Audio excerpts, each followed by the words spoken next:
Bienvenue à cette session qui va vous donner une idée générale sur les conseillers de matching.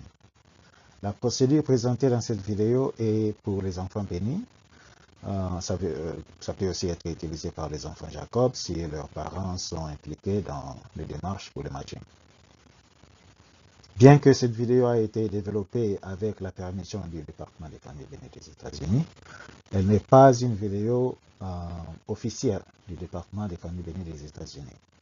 Le but de cette vidéo est de fournir quelques informations concernant le nouveau processus de matching aux candidats francophones à travers le monde entier. Alors, quelles sont les qualifications d'un conseiller de matching? Il y a des conseillers de matching aux États-Unis, au Canada, en Europe et au Japon, et je pense aussi en Corée. Les qualifications présentées ici dans cette vidéo sont celles établies aux États-Unis.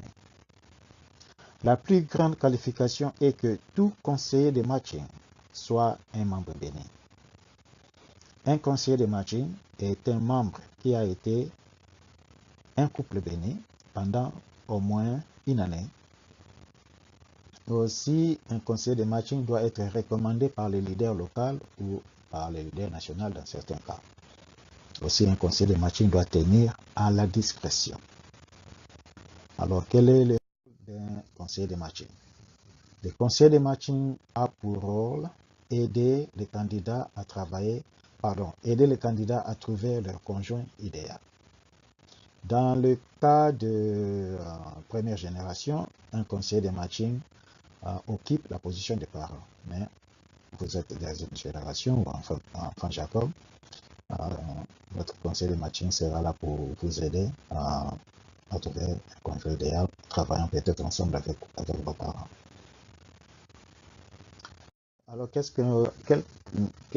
y a-t-il quelque chose d'autre qu'on peut ajouter sur les conseils de matching? Bien sûr.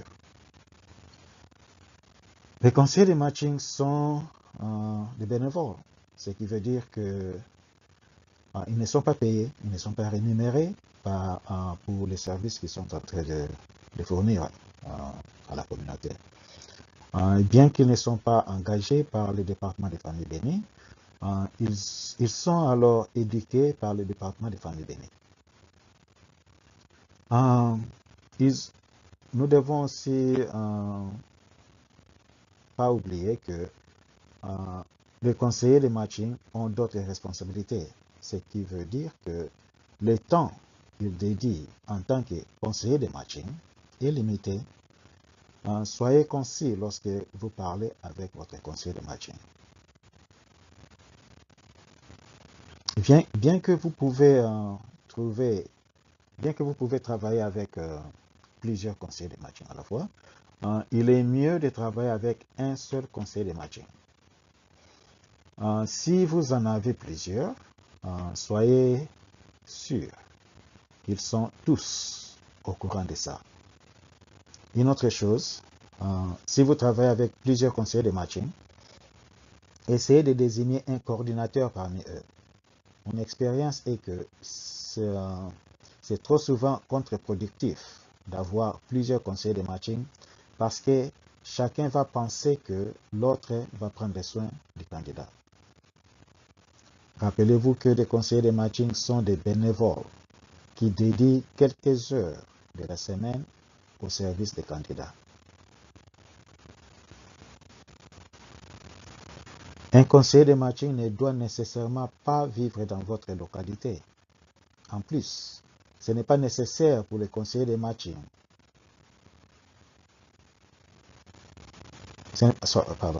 En plus, ce n'est pas nécessaire que les conseillers de matching vous aient connu avant la sélection. Une fois que la sélection est confirmée, vous devez être honnête et collaboratif dans votre relation avec le conseiller de matching.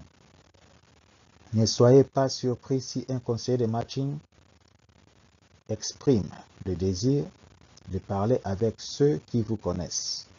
Par exemple, vos parents, votre leader, etc. Aussi, travailler avec un seul conseiller de matching. Okay?